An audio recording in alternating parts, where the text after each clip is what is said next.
நீங்கள் வந்து கொண்டு இந்த கப்பலுக்கு வர சொல்லி போட்டு ஏன் இதை உள்ளே எடுக்கவில்லை? நீங்கள் வர சொன்னீங்கள் என்றால் நீங்கள் அதை உள்ளே எடுத்திருக்கவே. யாரு உங்களுக்கு உள்ளே எடுக்க வேணும் என்று சொன்னது? நீங்கள் யாருடைய அனுமதி வர காட்டியும் அந்த கப்பலை எடுக்காமல் நீங்கள் காத்து கொண்டிருந்தது. ஜனாதிபதி அவர்கள் இந்த பொய் சொல்றதை நிறுத்த வேண்டும். இலங்கையில் இருக்கக்கூடிய மக்களை பொய் சொல்லி ஏமாத்தேன், ஆனால் சர்வதேசியா இருக்கக்கூடிய அரசாங்கங்களை அந்த மக்களையும் பொய் சொல்லி ஏமாற்ற முடியாது. நாடு அரசாங்கம் எடுத்த பிழையான முடிவுகளால அவர்களுடைய நாட்டுக்கு சேர்ந்த 104 உறுப்பினர் 4 பேருடைய உயிர் இல்லாம பேய்த்திருக்கிறது.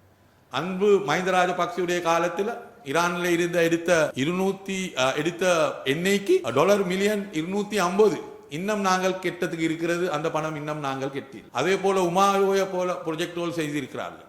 சர்வதேச ரீதியா மனித உரிமை பிரச்சனை வார நேரத்தில் ஈரான் வந்து எங்களுடைய நாடுக்கு சார்பா இருந்த ஒரு நாடு. அப்படி பல நேரம் இலங்கையோட மிக நெருக்கமாக இருந்த நாடொன்றுக்கு இப்படி ஒரு பிரச்சனைக்கு முகம் கொடுக்கிற இப்படி ஒரு பிரச்சனை சம்பவம் நடந்திருக்கிறது. நான் நினைக்கிறேன் ஒரு நாடண்டு வகையிலே நாங்கள் எல்லாரும் ஈரானுக்கு எங்களுடைய குறைந்தது கவலை குறுவசரி நாங்கள் தெரிவிக்க வேண்டும். ஈரானுடைய தானா எம்பசடர் அவர்களை குறைந்தது ஒரு நாள் சரி அன்ரகுமார திசாநாயக் அவர்கள் ஜனாதிபதி காரியாலயக்கு அழைத்து ஈரானிலே என்ன நடக்கிறது என்று கேட்டிருக்கிறாரா? ஈரானுடைய தலைமைத்துவத்தை கொண்டிருக்கிறார்கள். பாடசாலைக்கு போகக்கூடிய 165 மாணவிகரை கொண்டிருக்கிறார்கள். இந்த சம்பவங்களுக்கு கண்டனமே தெரிவித்து குறைந்தது கவலையை கூட சரி தெரிவித்து அரசாங்கம் இன்னும் வர காட்டியும் ஒரு ஸ்டேட்மெண்ட் கூட இன்னும் அரசாங்கம் போடவில்லை. உயர்கல்வித்துறையில் பம்பலப்பட்டிய அமேசான் காலேஜ் அண்ட் கேம்பஸில் புதிய வகுப்புகள் ஆரம்பம்.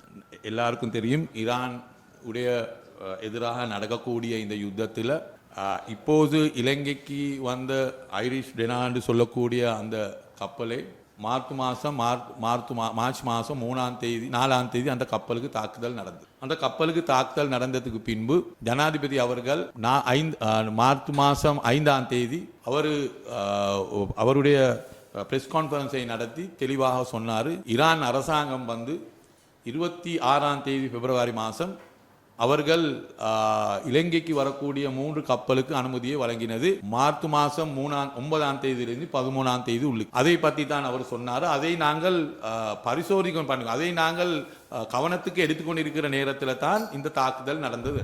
அதுக்கு பின்பு ஜனாதிபதி அவர்கள் கடந்த 20ஆம் தேதி பாராளுமன்றத்தில் வந்து சொன்னார்கள், ஈரானும் எங்கள்கிட்ட அனுமதி கேட்டிருக்கிறார்கள், அதே போல அமெரிக்காவும் எங்களுக்கு அனுமதி வழங்கி கேட்டிருக்கிறார்கள், நாங்கள் இந்த 2 நாடுகளுக்கும் அனுமதி வழங்கவில்லை என்று கூறினார். அது கூறினது 5ஆம் தேதி அவர் நடத்தின பத்திரிகைகள் மாநாடுக்கு பிறகு 15 நாள் கழித்து தான் ஜனாதிபதி அவர்கள் கூறினார்கள். அந்த 5ஆம் தேதி நடத்தின அந்த பிரஸ் கான்ஃபரன்ஸ்லேயே ஜனாதிபதி அவர்கள் அதை கூறவில்லை. அவர் மௌனமாக இருந்தார்.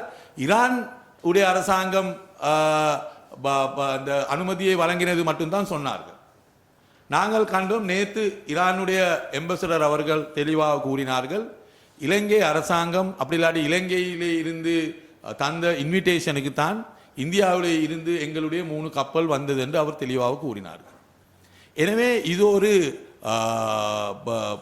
இந்த எம்பசடருடைய இந்த பேச்சு, அவர் தெளிவாக கூறின இலங்கையுடைய அரசாங்கம் அவர்களுக்கு வர சொன்ன சுட்டித்தான் அவர்கள் வந்தது என்று சொன்ன இந்த பேச்சு நான் நினைக்கிறேன் மிக ஒரு பாரதூரமான ஒரு பேச்சு. ஏனென்றால் இலங்கை அரசாங்கம் அவர்களுக்கு அப்படி வர சொல்லி அழைப்பு விட்டிருந்தால் இலங்கை அரசாங்கம் அதுக்கு பொறுப்பேற்க வேண்டும். அவர்களுடைய உயிருக்கு பாதுகாப்பு இலங்கை அரசாங்கம் கொடுத்திருக்க வேண்டும். அரசாங்கம் அதை இப்போது மறுத்து விட்டுட்டு அமெரிக்காவும் எங்கள்கிட்ட அனுமதி கேட்டார்கள், ஈரானும் எங்கள்கிட்ட அனுமதி கேட்டார்கள், நாங்கள் அனுமதி வழங்கவில்லை என்று சொல்லுறது அது இந்த நடந்த சம்பவத்துக்கு ஒரு பதில் அல்ல. அது பதில் அல்ல. ஜனாதிபதி அவர்கள் அன்று 5ஆம் தேதி நடந்த பிரஸ் கான்ஃபரன்ஸ்லே அமெரிக்காவை பற்றி கேட்கிறாரும் இல்லை, அதை பற்றி சொல்லுறாரும் இல்லை. ஆனால் 20ஆம் தேதி பாராளுமன்றத்துக்கு வந்து அமெரிக்காவும் எங்கள்கிட்ட அனுமதி வாங்கினேன் 15 நாளுக்கு பிறகு தான் சொல்றார். அதனால தான் நாங்கள் தொடர்ந்து பாராளுமன்றத்திலே கேட்டோம், நீங்கள் வந்து கொண்டு இந்த கப்பலுக்கு வர சொல்லி போட்டு ஏன் இதை உள்ளே எடுக்கவில்லை? நீங்கள் வர சொன்னீங்கள் என்றால் நீங்கள் அதை உள்ளே எடுத்திருக்க வேண்டும். யார் உங்களுக்கு உள்ளே எடுக்க வேணும் என்று சொன்னது? நீங்கள் யாருடைய அனுமதி வர காட்டியும் அந்த கப்பலை எடுக்காமல் நீங்கள் காத்து கொண்டிருந்தது என்று தான் நாங்கள் பாராளுமன்றத்திலே நாங்கள் கேட்ட கேள்விகள். ஆனால் அந்த கேள்விகளுக்கு ஜனாதிபதி அவர்கள் பதில் கொடுக்கவில்லை. அவர் 15 நாளை பொறவு வந்து சொல்றார்கள். 15 நாள் அவர் 5ஆம் தேதியிலிருந்து நடந்த பிரஸ் கான்ஃபரன்ஸுக்கு பின்பு 4ஆம் தேதியிலிருந்து பார்த்தால் கப்பல் தாக்குதல் நடந்தது 4ஆம் தேதி. 4ஆம் தேதியிலிருந்து நாங்கள் பார்த்தோம்னா 16 நாளுக்கு பிறகு ஜனாதிபதி அவர்கள் சொல்றார்கள் 2 நாடுகளும் அனுமதி கேட்டார்கள், நான் அனுமதி வழங்கவில்லை. அதனால ஜனாதிபதி அவர்கள் கூறுறார்கள் நாங்கள் நியூட்ரல்லே இருக்கிறது. நாங்கள் உண்மையாக அரசாங்கம் இந்த ஈரான் என்று சொல்லக்கூடிய நாடு தொடர்ந்து இலங்கைக்கு உதவி செய்த ஒரு நாடு. அவர்கள் இவ்வளோ இந்த சம்பவம் நடந்திருந்தும் எம்பசடர் அவர்கள் தெளிவாக கூறினார்கள் நாங்கள் இன்னும் உதவி செய்யறதுக்கு தயாராக இருக்கிறோம். அவர்கள் பல உதவிகள் இந்த நாட்டுக்கு செய்திருக்கிறார்கள். அன்பு மஹிந்த ராஜபக்சவுடைய காலத்தில் ஈரானில் இருந்த எடுத்த எண்ணெய்க்கு $1 மில்லியன் 250 இன்னும் நாங்கள் கெட்டதுக்கு இருக்கிறது. அந்த பணம் இன்னும் நாங்கள் கெட்டில்லை.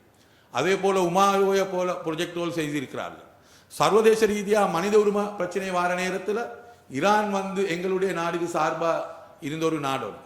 அப்படி பல நேரம் இலங்கையோட மிக நெருக்கமாக இருந்த நாடொன்றுக்கு இப்படி ஒரு பிரச்சனைக்கு முகம் கொடுக்கிற இப்படி ஒரு பிரச்சனை சம்பவம் நடந்திருக்கிறது.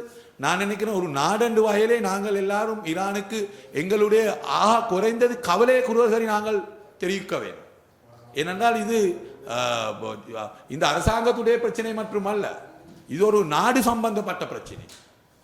குறைந்தது நாங்கள் எங்களுடைய கவலை அந்த நாட்டுக்கு நாங்கள் தெரிவிக்க வேணும். எங்களுடைய நாடு அரசாங்கம் எடுத்த பிழையான முடிவுகளால் அவர்களுடைய நாட்டுக்கு சேர்ந்த 104 உறுப்பினர் 4 பேருடைய உயிர் இல்லாமல் பெய்திருக்கிறது. அதுக்கு நாங்கள் எங்களுடைய கவலையை இந்த அரசாங்க அந்த ஈரானுக்கு நாங்கள் கட்டாயமாக தெரிவிக்க வேண்டும். எனவே ஜனாதிபதி அவர்கள் இதை சம்பந்தமாக நேரத்துக்கு நேரம் மாறி மாறி பேச முடியாது. இப்போ அவர் சொல்றார்கள் நாங்கள் நடுநிலைமையிலே இருக்கிறது. அப்போ நடுநிலைமையிலே இருந்து கொண்டு தான் கட்டாரில் இருக்கக்கூடிய தலைவர் அவர்களுக்கு டெலிஃபோன் மூலமாக பேசியிருக்கிறார்கள் அவர்களுடைய நாட்டுக்கு நடந்த சம்பவத்தை கேட்டு. அதே போல UAE நாட்டுடைய தலைவருக்கு பேசியிருக்கிறார்கள் அவர்களுடைய நாட்டிலே நடந்த சம்பவத்தை பற்றி. ஆனால் இவ்வளோ இந்த யுத்தத்தை ஆரம்பித்தது ஈரான் அல்ல யுத்தத்தை ஆரம்பித்தது.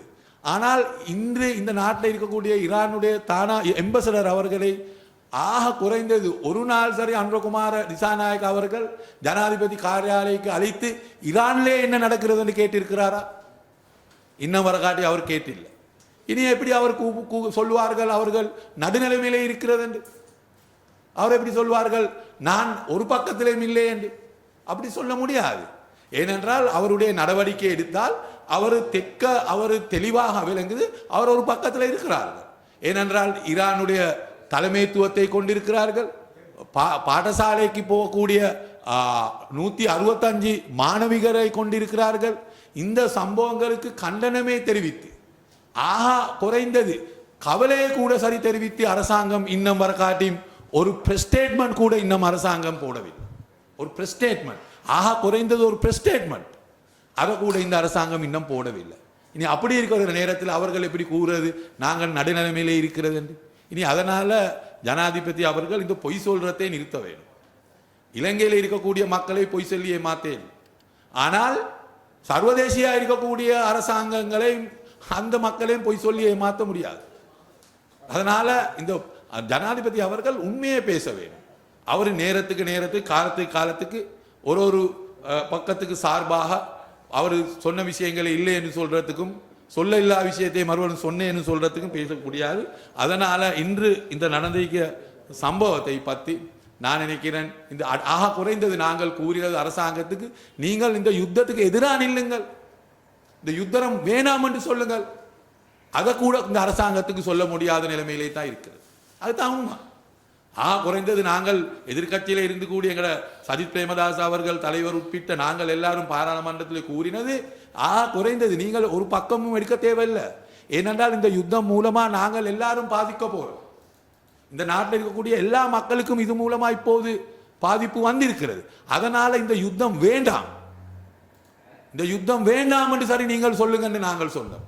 அதை கூட இந்த அரசாங்கத்துக்கு சொல்ல இயலாத நிலைமைக்கு அரசாங்கம் தள்ளப்பட்டு இருக்கிறார்கள் என்று எங்களுக்கு தெளிவாக விளங்கக்கூடிய நிலைமையிலே இருக்கிறது. உயர்கல்வித் துறையில் பம்பலப்பிட்டிய அமேசான் காலேஜ் அண்ட் கேம்பஸில் புதிய வகுப்புகள் ஆரம்பம். முன்பள்ளி ஆசிரியர் பயிற்சி நெறி, உளவியலும் உளவளத் துணையும், கணனி, ஆங்கிலம் மற்றும் முகாமைத்துவ பாடநெறிகளுடன் HND, டிகிரி, மாஸ்டர்ஸ் வரையான பாடநெறிகள் இலங்கை பல்கலைக்கழக மானியங்கள் ஆணைக்குழுவினால் அங்கீகரிக்கப்பட்டு கல்வி அமைச்சின் கீழ் 3ஆம் நிலை தொழிற்கல்வி ஆணைக்குழுவினால் பதியப்பட்ட அமேசான் காலேஜ் அண்ட் கேம்பஸ். மேலதிக விவரங்களுக்கு 0765 204 604 www.amazoncollege.lk